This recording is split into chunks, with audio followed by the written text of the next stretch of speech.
दुर्घटना हुई, एक भारत के अंदर दुर्घटना हुई। वो दुर्घटना ये हुई कि पिछले 1,500-2,000 सालों में भारत के अंदर से आर्थिक स्वराज खत्म किया गया। आपको जानकर आश्चर्य होगा कि अंग्रेजी कैलेंडर का वर्ष 1,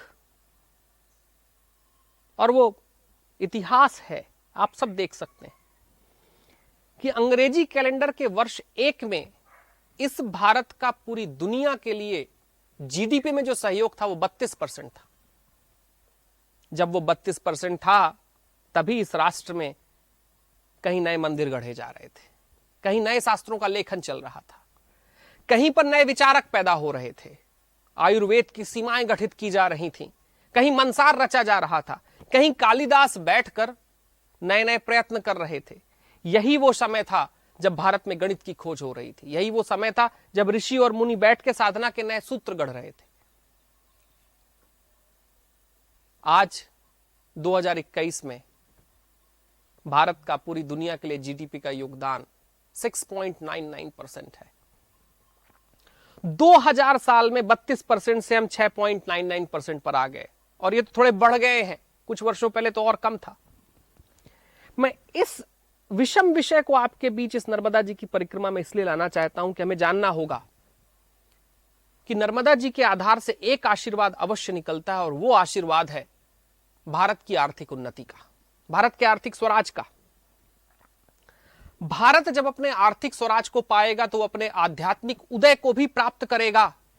किसी राष्ट्र का आध्यात्मिक उदय तब निश्चित होता है जब आर्थिक आधारों पर लोग स्वतंत्र होते हैं, मुक्त होते हैं, उनके अंदर एक अपना स्वराज होता है।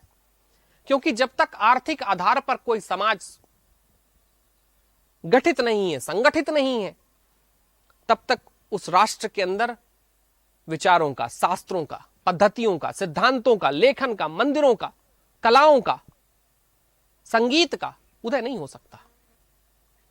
मैया के चरणों में तो वो लोग मौजूद थे जिन्होंने संगीत की नई शिलाएं लिख दी।